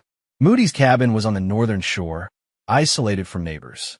According to Spencer's surveillance over the past 2 days, she visited every Wednesday evening, always alone, always for exactly 3 hours. It was Wednesday evening now. Spencer and Javier motored across Puget Sound as dusk fell. The water was choppy, the wind cold, but both men had been through worse. They wore dark clothing, carried minimal equipment, and had night vision gear. Ron Armstrong knew about the operation, but had officially denied any involvement. "If you do this," he'd told Spencer, "I can't protect you. You're on your own." "I've always been on my own," Spencer had replied. They reached Orcas Island after dark, navigating by GPS to a secluded cove near Moody's cabin. Spencer had scouted the location using satellite imagery and had identified a blind spot in the cabin security cameras. They beached the boat and moved inland, silent as shadows. Through his night vision, Spencer could see the cabin, lights on, a car parked outside. Moody was here. "I'm going in," Spencer whispered. "You stay here, keep watch. If anything goes wrong, get back to the boat and leave." "Not a chance. We do this together." "Javi, together." Spencer nodded. They'd served in worse situations, trusted each other with their lives. Tonight would be no different. They approached the cabin from the wooded side, avoiding the driveway and main approach. Spencer had studied the building plans. The cabin had a basement, accessible from an exterior bulkhead entrance. That would be their entry point. The bulkhead was locked, but Spencer had brought lockpicks. Within 90 seconds, they were inside, descending into darkness. The basement was finished, carpeted, with expensive furnishings. This wasn't a rustic cabin. It was a luxury retreat. Spencer and Javier moved through it carefully, checking for security systems or guards. They found something else instead. A room at the far end of the basement, locked with a heavy door. Spencer examined the lock. High-end, electronic. But electronic locks could be bypassed if you knew how. Spencer pulled out a device, a signal jammer combined with a magnetic decoder, black market technology he'd acquired during his intelligence days. Within minutes, the lock clicked open. Inside was an office. And not just any office, a command center. Computer servers lined one wall, humming quietly. A large desk held multiple monitors, all displaying different data streams. And on the walls, cork boards covered with photographs, documents, and string connecting various points. Spencer recognized some of the faces from his investigation. But there were others, politicians, business leaders, international figures. This wasn't just a criminal operation. It was a conspiracy that spanned continents. Holy hell, Javier breathed. She's not just running a trafficking ring. She's running an entire shadow organization. Spencer moved to the computers, pulled out a portable hard drive. We need to copy everything. While the data transferred, Spencer examined the corkboards. He found photographs of himself, Morgan, Ron, Javier, notes about their investigation, their movements. Moody had been monitoring them for months. But there was something else, a file cabinet, locked. Spencer forced it open with a crowbar. Inside were physical records, bank statements, shipping manifests, communications. Everything digital could be deleted, but Moody had kept hard copies of the most damaging evidence. Why would she keep this? Javier wondered. It's like she wanted to be caught. Insurance, Spencer realized. If anyone in her organization turned on her, she could threaten to expose them all. Mutually assured destruction. Then we just found her nuclear arsenal. Spencer photographed every document, copied every file. This was it, the evidence that would bring down Gladys Moody and everyone connected to her. As the final files transferred, Spencer heard something upstairs. Footsteps, voices. They weren't alone. Spencer and Javier froze. Through the ceiling, they could hear Moody talking to someone. Her voice was calm, businesslike. Understand the risks, but it's necessary. After the warehouse incident, we need to consolidate our operations. Spencer activated his recording device, capturing every word. The conversation continued for 10 minutes. Moody discussed routes for new trafficking operations, bribes for specific officials, plans to eliminate witnesses. She named names, detailed operations, incriminated herself completely. It was everything they needed. But then the conversation turned cold. What about Blankenship? A male voice asked. Still a problem. We need to eliminate him and his associates. Permanently. When? Soon. I have assets in place. They'll make it look like an accident. Spencer's blood ran cold. Even with everything they'd just obtained, Moody was still planning to kill them. We need to go, he whispered to Javier. Now, they moved quietly back through the basement. But as they reached the bulkhead stairs, lights blazed on. Mr. Blankenship, Moody's voice echoed through the basement. I know you're here. My security system isn't as simple as you thought. Spencer and Javier ran up the bulkhead stairs, emerged into the night. But they were surrounded. 4 armed men, weapons drawn. Drop your weapons, one ordered. Spencer calculated the odds. 4 against 2, caught in the open, outgunned. This was bad, but he'd been in bad situations before. Do it, Spencer told Javier quietly. They both dropped their weapons. Senator Gladys Moody emerged from the cabin, flanked by 2 more guards. Even in the darkness, Spencer could see her confident smile. Breaking and entering, Mr. Blankenship. I expected better from someone with your training. We have everything, Spencer said. Every file, every document, every recording. You're finished. Am I? Because from where I stand, you're trespassing on my property, you've stolen confidential materials, and you're about to have a tragic accident. The Coast Guard will find your bodies in a week or 2. Boating mishaps are so common in these waters. The FBI knows we're here. Do they? Because I've been monitoring law enforcement communications, and there's been no mention of you. You came alone, thinking you could be a hero. Now you're just going to be dead. Spencer's mind raced. He needed an advantage, something Moody didn't know about.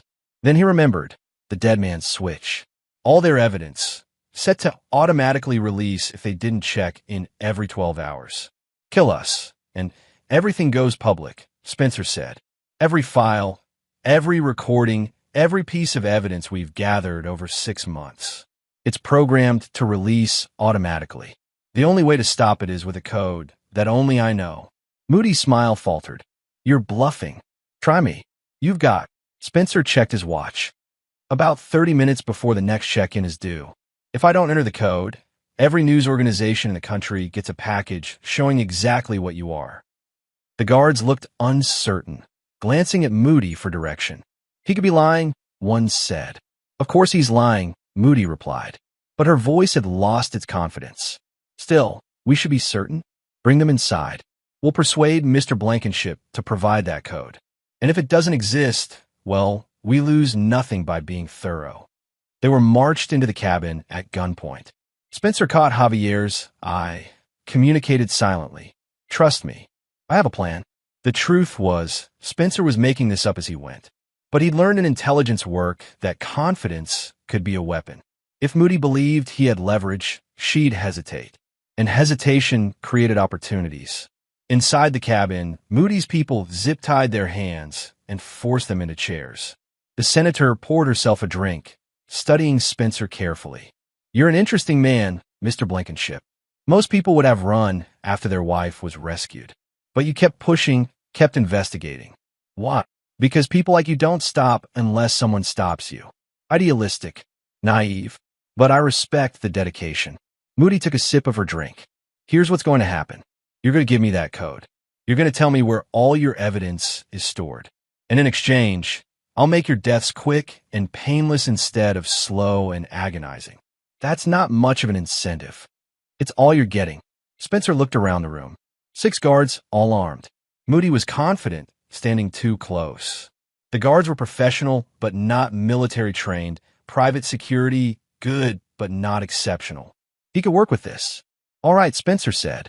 I'll give you the code. But first, I want to know something. Why trafficking? You're a senator. You have power, money, influence. Why risk everything for this? Moody smiled. Because the risk is the point. Power means nothing if you don't use it. I built an empire that spans countries, that generates millions in revenue, that controls people's lives. That's real power. As she talked, Spencer was slowly working his zip tie against the chair arm, using a technique he'd learned in escape and evasion training. The plastic was cutting into his wrists, but he could feel it start to give. And the women you trafficked? Javier asked, keeping Moody engaged. They don't matter. They're commodities. No different than any other product. The world runs on supply and demand, Mr. Archer. I simply facilitate transactions. You're a monster, Spencer said quietly. I'm a realist. The zip tie snapped. Spencer kept his hands behind his back, hiding the broken restraint. Now, Moody said, pulling out a phone. The code. Give it to me, and we'll verify it before proceeding. You want the code? Fine. Spencer moved. He lunged forward, grabbed Moody, and spun her around as a shield. Her phone clattered to the floor. Nobody moves. Spencer had his arm around Moody's throat, using her as a human shield. Drop your weapons, or she dies. The guard hesitated, unsure. They were hired to protect Moody, but right now she was the only thing keeping Spencer alive. Shoot him, Moody screamed, but Spencer was already moving, dragging Moody backward toward the basement door. Javier had managed to stand despite his bound hands, was moving with them. Gunfire erupted. One guard panicked and fired. The bullet hit Moody in the shoulder, and she screamed in pain and rage. Cease fire, another guard yelled. You'll hit the senator. Spencer used the confusion to kick open the basement door and shove Moody through it. She tumbled down the stairs as Spencer and Javier dove after her, bullets punching holes in the wall above them. They hit the basement floor hard. Spencer rolled, came up running. Javier was right behind him, hands still bound but mobile. The bulkhead, Spencer shouted. They ran through the basement as guards poured down the stairs after them. Spencer grabbed a server rack and tipped it over, blocking the corridor. It would only buy seconds, but seconds were enough. They burst out the bulkhead into the night. Behind them, shouts and gunfire. Spencer pulled a knife from his boot, cut Javier's zip tie. The boat. Go! They ran through the woods, branches whipping at their faces. Spencer could hear the guards crashing through the undergrowth behind them. They reached the cove. The boat was still there, untouched. Spencer and Javier pushed it into the water, jumped in, and Spencer fired up the engine. Bullets struck the water around them as they sped away. But it was dark, they were moving, and the guard's aim was off. Within minutes, they were out of range, racing across Puget Sound toward the mainland. Spencer checked his phone. Multiple missed calls from Ron Armstrong. He dialed. Ron, it's me. We got it. We got everything. Spencer, where the hell have you been? We've been trying to reach you for hours. We'll explain later. Right now, you need to arrest Senator Gladys Moody. She's at her cabin on Orcas Island, wounded. I have enough evidence to put her away for life. Already on it. Spencer, something happened while you were off the grid. Christina Davis died in custody. Spencer felt ice in his veins. Ow! Apparent suicide. Hung herself in her cell. But Spencer, the guard who was supposed to be watching her, he disappeared. No one's seen him since. She was murdered. To keep her from talking. That's what I think too. But officially, it's a suicide, which means any testimony she might have given is gone. Spencer looked at the USB drive in his pocket, containing Moody's entire operation, every crime, every conspiracy. Then it's a good thing we have everything we need without her testimony. He disconnected and looked at Javier. We did it. We actually did it. But as they crossed the dark water, Spencer couldn't shake the feeling that the fight wasn't over yet. People like Gladys Moody always had contingencies. Always had one more card to play. And Spencer needed to be ready for it. Chapter 8. In-game. The FBI command center was chaos incarnate. Agents moved between stations, shouting updates, coordinating arrests. Spencer Blankenship stood at the center, watching as his 6 months of investigation culminated in a single, massive operation. We have agents moving on Senator Moody's location now, Agent Marianne Best announced. Coast Guard is en route to Orcas Island. She'll be gone, Spencer said quietly. She's had almost 2 hours to evacuate. Someone like her always has an escape plan. He was right. When the FBI reached the cabin, it was empty. Moody had fled, leaving only bloodstains and empty servers behind. But Spencer had anticipated this. Check her private accounts, he told Best. The ones routed through the Cayman Islands. I found references to them in her files. She'll need money to disappear, and she'll access those accounts. Best nodded, relaying orders. Within minutes, federal agents were coordinating with international banking authorities, freezing accounts, tracking transactions. We got a hit, an analyst called out. Large withdrawal from a Cayman account 15 minutes ago. Wire transfer to Singapore. She's running to Asia, Spencer said. No extradition treaty, easy to disappear. But she has to get there first. What airports, what ports? More frantic activity. Lists of private airfields, charter flights, anything that could get someone out of the country quickly. Boeing Field, Ron Armstrong said, entering the command center. He looked exhausted, but grimly determined. Private hangar. Charter jet filed a flight plan to Vancouver 90 minutes ago. From there, she could connect to anywhere in Asia. The flight's already airborne. Took off 20 minutes ago. But Spencer, I made some calls. The Canadian authorities are willing to intercept the flight when it lands in Vancouver. We can have her in custody within 2 hours. Spencer felt a weight lift from his chest. After everything, the kidnapping, the attempts on his life, the murders, they were finally going to stop Gladys Moody. But something still nagged at him. What about Blake Hahn? He helped Moody escape, didn't he? Ron's expression darkened. We haven't found him. After the warehouse massacre, he disappeared from custody again. Spencer, I think he's Moody's ace in the hole. Meaning if she goes down, she'll use him for revenge. You stopped her empire, freed the trafficking victims, exposed the consortium. You're the reason she's running. She's not the type to just accept defeat. Spencer had known this, had been preparing for it. Then we need to find Hahn before he finds us. We're looking. Every law enforcement agency on the West Coast has his picture. He can't hide forever. But Spencer knew better. Hahn was special forces trained, experienced in evading capture. If he wanted to disappear, he could stay hidden for years. Unless he had a mission. Spencer's phone buzzed. Unknown number. He answered cautiously. Mr. Blankenship. It was Blake Hahn's voice, calm and professional. We need to talk. Spencer immediately signaled to the FBI technicians, who began tracing the call. Hahn, where are you? Somewhere you'll never find me. But that's not important. What's important is that I have a message from Senator Moody. She's going to prison. There's nothing she can say that I want to hear. Not even if it concerns your wife. Ice flooded Spencer's veins. What about Morgan? She's currently at a safe house in Bellevue, yes? Federal protection, 2 agents assigned. Very secure. Unless someone with the right skills decides to make a visit. You touch her. I won't have to. That's my message. Senator Moody is willing to negotiate. She'll surrender peacefully, cooperate with authorities, provide testimony against her associates. In exchange, you drop all charges and let her disappear. That's not how this works. Then your wife dies. It's very simple. You destroyed Moody's empire. She destroys what matters most to you. Unless you deal. The call ended. Spencer stood frozen, mind racing. This was the contingency he'd feared. Moody couldn't escape justice, so she was going scorched earth. If she went down, she'd take everyone with her. "We need to get to Morgan," Spencer said. "Now." Ron was already moving. "I'll call the safe house. Tell them." "Tell them nothing. If Han has inside information, he might be monitoring communications. We go dark, move fast." Agent Bess coordinated a tactical team. They loaded into unmarked vehicles, weapons ready, and raced toward Bellevue. Spencer rode with Ron, checking his weapon compulsively. "She's safe," Ron assured him. "We have good people protecting her." That's what they said about Christina Davis.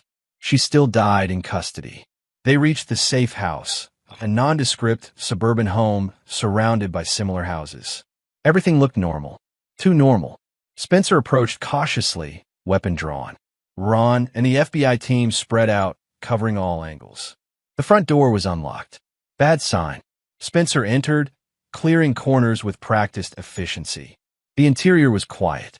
In the living room, he found the 2 FBI agents assigned to protect Morgan. Both dead, killed execution style. "Morgan!" Spencer's voice cracked as he searched the house. "Morgan!" The bedroom, the bathroom, the basement all empty. No sign of his wife. On the kitchen table, a note. Spencer recognized the handwriting from the cabin's documents. Moody's writing. "You made your choice, Mr. Blankenship. Now face the consequences." Spencer felt something break inside him. The rage, the fear, the desperation, it all crystallized into cold, hard fury. "He has her," Spencer said quietly. "Han took Morgan. We'll find her," Bess promised. "We'll throw everything at this. Every resource, every agent." "No." Spencer's voice was ice. "You focus on arresting Moody. I'm getting my wife back." "Spencer, you can't go vigilante. Watch me." He was already moving out of the safe house into his car. Ron chased after him. "Spencer, wait. Think about this. I've thought enough. Every time I play by the rules, Moody's been one step ahead. Every time I've trusted the system, people have died. No more. Then let me help." Spencer looked at his friend, his brother in arms, the man who'd stood by him through all of this. "You've already helped more than anyone could ask. But this last part? It's on me. The hell it is. You think I'm letting you face this alone? After everything we've been through?" Spencer wanted to argue, but he knew it was pointless. Ron Armstrong was as stubborn as he was. "All right, but we do this my way. No rules, no restrictions. We're going to war." Ron nodded grimly. "Then let's go to war." Spencer made one call to Javier Archer. "Javi, I need everything. Every weapon, every piece of gear we have. And I need it in 20 minutes. "What happened?"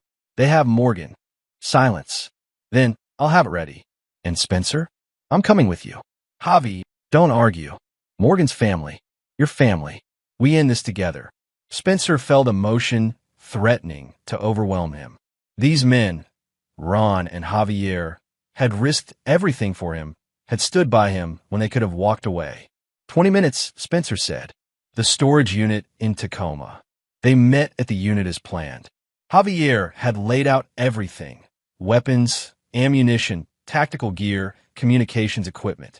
It looked like they were preparing for a military operation, which essentially they were. The question is, where did they take her? Ron said, studying a map. Han could be anywhere. But Spencer had been thinking about this. No, he can't. Moody's in the air, heading to Vancouver. She wants to watch Spencer suffer before she escapes, which means Han is somewhere she can observe from a distance. Live stream. Exactly. Spencer pulled up his laptop, accessed the dark websites he'd learned about during his intelligence career. Places where the worst of humanity gathered to watch terrible things. It didn't take long. He found a private stream, password protected. But Spencer had collected Moody's passwords from her cabin office. The stream loaded. It showed a warehouse interior, abandoned and dark. And in the center, tied to a chair, was Morgan. She was alive, but terrified. Blake Hahn stood beside her, weapon in hand, waiting. "I know where they are," Spencer said. "I recognize that warehouse. It's one of Davis Logistics' old facilities near the docks. They scheduled it for demolition next month."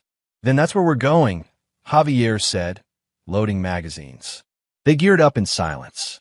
This was it, the final confrontation. Either they saved Morgan and ended this nightmare, or they died trying. Spencer checked his weapon one last time, then looked at his two closest friends. "Thank you for everything. If we don't make it." "We'll make it," Ron interrupted. "We've survived worse." "Have we?" "No," Ron admitted. "But we'll survive this too, because we're not going to let them win." They moved out, 3 men against impossible odds, racing toward a final battle that would determine everything. Chapter 9. Retribution. The warehouse district at midnight was a maze of shadows and rusted metal. Spencer Blankenship moved through it like a ghost, Ron Armstrong and Javier Archer flanking him. They parked 3 blocks away, approached on foot, and were now surveilling the target building. Through his scope, Spencer could see guards, 4 outside, probably more inside. Blake Hahn was running a professional operation. 12 hostiles minimum, Ron estimated. Maybe more. "They're expecting us." "Of course they are," Spencer replied. "Moody's watching this. She wants me to walk into a trap, to die trying to save Morgan. It's her final victory. So what's the play?" Spencer thought for a moment. "We give her what she wants. I'll walk in the front door, draw their attention. You two flank from the sides, hit them while they're focused on me." "That's a suicide mission," Javier objected. "No, it's a calculated risk. Han won't kill me immediately. He'll want a grandstand for Moody's stream. That gives you time to get into position. And if you're wrong, then you make sure Morgan gets out safely. That's the priority." Ron and Javier exchanged looks, then nodded. They'd been through too much together to argue now. Spencer checked his gear one last time. He was carrying his Sig Sauer, 3 spare magazines, a combat knife, and the recordings from Moody's cabin on a USB drive. If things went wrong, at least the evidence would survive. "Give me 5 minutes to get in position," Ron said. "Then start your approach." They split up. Spencer waited, counting seconds, steadying his breathing. He thought of Morgan, her smile, her courage, the way she'd supported him through every dark moment. He'd failed to protect her once. He wouldn't fail again. 5 minutes. Time to move. Spencer walked directly toward the warehouse's main entrance, making no attempt to hide. The guards spotted him immediately, weapons coming up. "That's far enough," one shouted. Spencer raised his hands, keeping them visible. "Blake Hahn, I'm here to talk." The guards looked uncertain. A moment later, the warehouse's side door opened, and Hahn himself emerged. He was tall, built like a linebacker, with cold eyes that suggested he'd killed more people than he could count. "Mr. Blankenship, right on time. Senator Moody is watching from her plane, and she's very eager to see how this ends. Let Morgan go. Your quarrel is with me, not her. My quarrel is with whoever pays me. Right now, that's the senator. And she wants you to suffer before you die. Then let's talk business. I have something Moody wants, the only copy of her offshore account information. The money she needs to disappear. Kill me, and it gets released to every law enforcement agency in the world." Hahn smiled. "You're bluffing." "Am I? I've spent 6 months building contingencies. You really think I'd come here without leverage?" Hahn's smile faded. He pulled out a phone, spoke briefly. Spencer couldn't hear the conversation, but he could guess. Hahn was checking with Moody. Inside, Hahn finally said, "The senator wants to talk to you personally." Spencer was escorted into the warehouse at gunpoint. The interior was massive, filled with old equipment and shadows. In the center, lit by portable lights, was Morgan. She was bruised, exhausted but alive. When she saw Spencer, tears streamed down her face. "Spence, no. You shouldn't have come." "Quiet," Hahn ordered. He positioned Spencer 10 feet from Morgan, close enough to see her, but not to touch. Then he produced a tablet, activated a video call. Senator Gladys Moody appeared on screen. She was in the plane's cabin, drink in hand, shoulder bandaged, but looking composed. "Mr. Blankenship, You've been quite the problem. Feelings mutual. I'll admit, I underestimated you. Most civilians would have given up after their wife was rescued. But you kept pushing, kept investigating. Why? Because people like you don't stop unless someone stops you. You said it yourself. Power means nothing if you don't use it. Well, I'm using mine. Moody took a sip of her drink. Power? You have no power. You're about to watch your wife die, then die yourself. Your friends, Armstrong and Archer, are probably being killed right now by my other teams. And I'll escape to live comfortably for the rest of my life. You think so? Let me show you something. Spencer slowly reached into his pocket, pulled out the USB drive. This contains everything from your cabin. Every account, every operation, every crime. I was going to use it as leverage. But I realized something: you're not worth bargaining with. He dropped the USB drive on the ground and crushed it under his heel. Moody's composure cracked. You fool. That was your only leverage. No, that was your only hope. Because while you were watching me walk in your trap, you didn't notice what was happening elsewhere. On cue, gunfire erupted from multiple directions. Ron and Javier had engaged Han's men, using suppressed weapons and tactical precision. Han spun toward the commotion, confused. What? Spencer moved. He'd positioned himself carefully, and now he lunged forward, tackling Han before the man could react. They crashed to the ground, grappling. Han was strong and well-trained. He threw Spencer off, reached for his weapon. But Spencer had fought hand-to-hand against some of the world's deadliest fighters. He swept Han's legs, delivered a brutal elbow strike to the temple, and disarmed him in 3 seconds. Stay down, Spencer ordered, Han's own weapon now pointed at him. Around them, the firefight was ending. Ron and Javier had neutralized the guards with professional efficiency. They emerged from the shadows, weapons ready. All clear, Ron reported. 8 hostiles down, none killed. They're zip-tied and not going anywhere. Spencer moved to Morgan, cut her restraints. She collapsed into his arms, sobbing. I've got you, he whispered. It's over. You're safe. On the tablet, still connected to Moody's plane, the senator's face had gone pale. This changes nothing. I'm already in international airspace. You can't touch me. Actually, Agent Best's voice came through the tablet speaker. We can. Senator Moody, this is FBI Special Agent Marion Best. Your plane has been denied permission to land in Vancouver. Canadian authorities have an arrest warrant waiting if you try. Your accounts have been frozen, and the evidence Mr. Blankenship gathered is currently being distributed to every law enforcement agency in the Western Hemisphere. That's impossible. He destroyed the drive. He destroyed a decoy. Best continued. The real evidence is in our custody. It's over, Senator. Moody's face twisted with rage. Blankenship, Spencer picked up the tablet, looked directly at the senator. You'll do nothing. You're finished. Your empire is destroyed. Your associates are dead or arrested. And you're going to spend the rest of your life in prison, watching everything you built crumble to dust.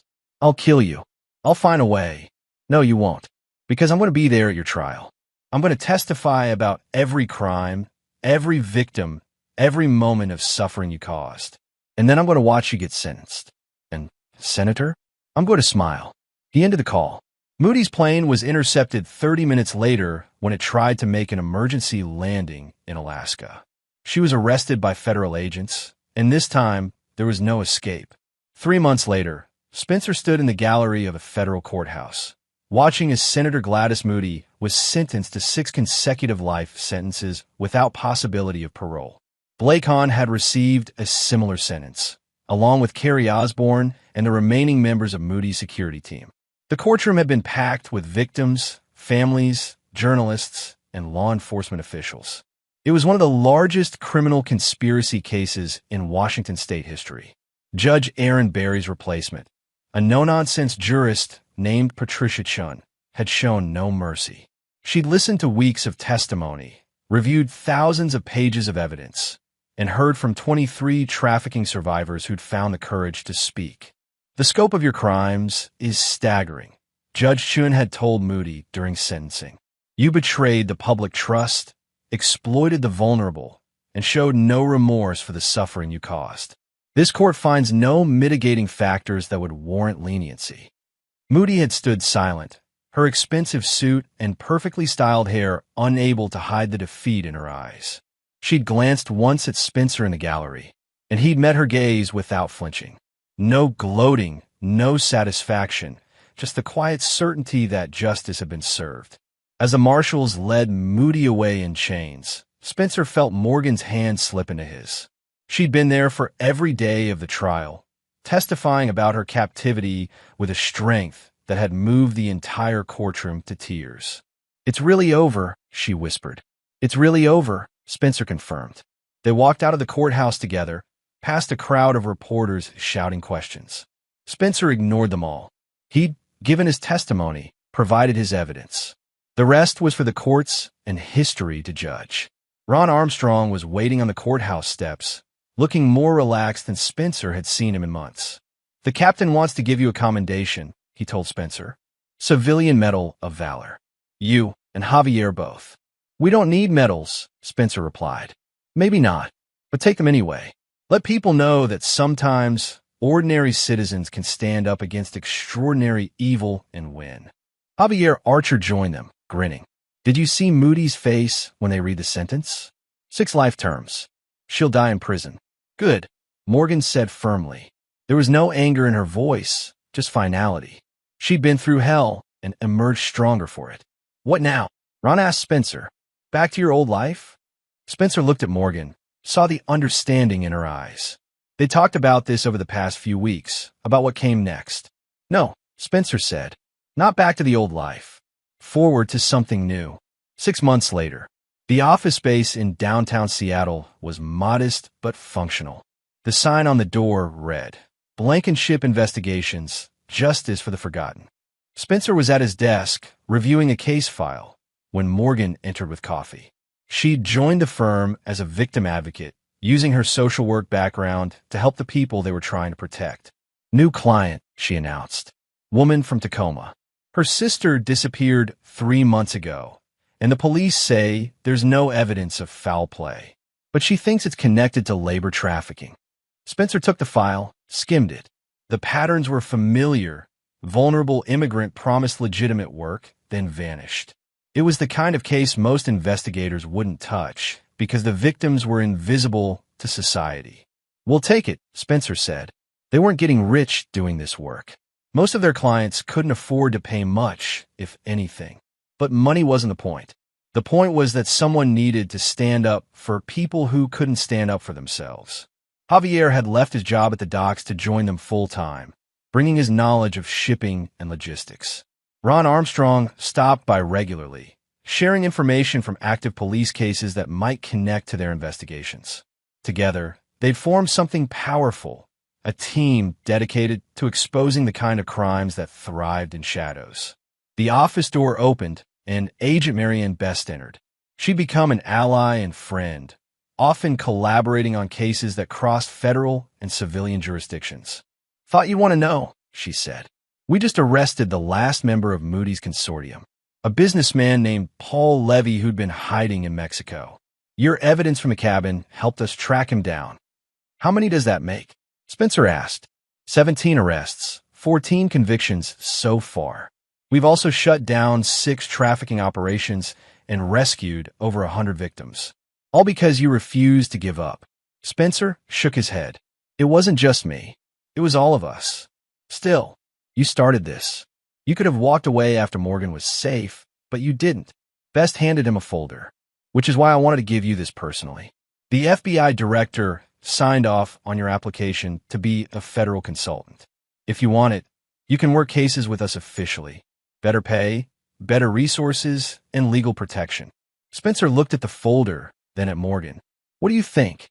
"I think you'll do whatever helps the most people," Morgan said, smiling. "That's who you are." Spencer took the folder. "Then I accept. But I want Ron and Javier included too. This team works together or not at all." "Already arranged," Bess said. "Welcome aboard, consultant."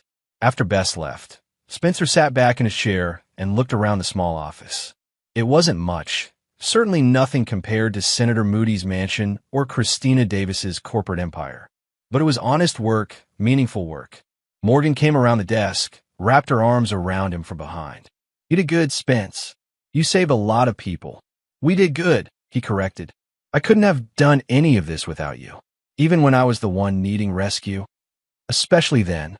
You gave me something to fight for. They stood together in comfortable silence, watching the Seattle skyline through the window. The city was still full of injustice, still hiding dark secrets in its shadows.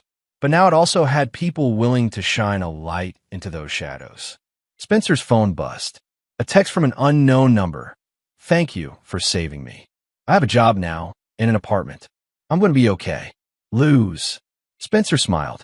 Luz, the 17-year-old from Guatemala that Morgan had been imprisoned with. They'd helped her get asylum, connected her with social services, and supported her through the trauma of her ordeal. He showed Morgan the text. She read it and wiped away tears. That's why we do this, she said softly. That's why we do this, Spencer agreed. Outside, the sun was setting over Puget Sound, painting the sky in shades of orange and gold. Somewhere in the city, someone was probably being victimized, exploited, or forgotten. But now they had somewhere to turn. And Spencer Blankenship, former military intelligence officer, devoted husband, and now guardian for the forgotten, would be there to answer the call. Because evil thrived when good people did nothing. And Spencer had learned that sometimes one person willing to stand up could change everything. The fight wasn't over. It never really was. But this battle had been won. And that was enough. Epilogue. Federal Correctional Institution, Dublin, California 2 years later.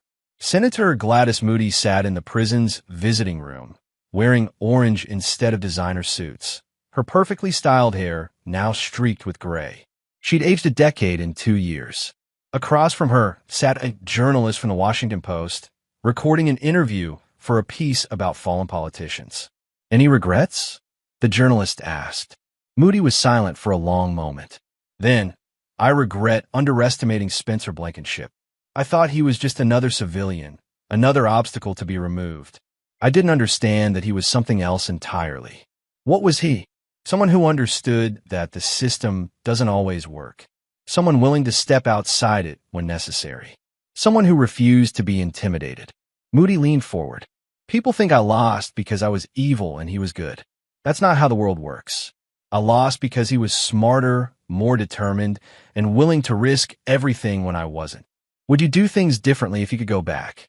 Moody laughed bitterly. I'd never have started the trafficking operation. The money wasn't worth this. She gestured at the prison around them. I had power, wealth, influence. I threw it all away for greed. And now I'll die here, forgotten and unmourned. And Blankenship, he's probably out there saving more people, being the hero he was always meant to be. I hope he's happy. Someone should be. The interview ended. Moody was led back to her cell, where she would spend the next 40 years until death released her from her self-made prison. She destroyed countless lives in her pursuit of power. Now she had nothing but time to contemplate what she'd lost. Meanwhile, 3,000 miles away in Seattle, Spencer Blankenship was teaching his and Morgan's 6-month-old daughter how to smile at the camera. They'd named her Hope, a reminder that even in the darkest times, light could prevail. Morgan watched them both, her heart full. They'd survived the impossible, defeated evil, and built something good from the ashes of their trauma. And every day, they woke up choosing to make the world a little better, one rescued victim at a time. That was the real victory. Not revenge, not destruction, but hope, justice, and love. Always. This is where our story comes to an end. Share your thoughts in the comments section. Thanks for your precious time. If you enjoyed this story, then please make sure you subscribe to this channel. That would help me a lot. Click on the video you see on the screen, and I will see you there.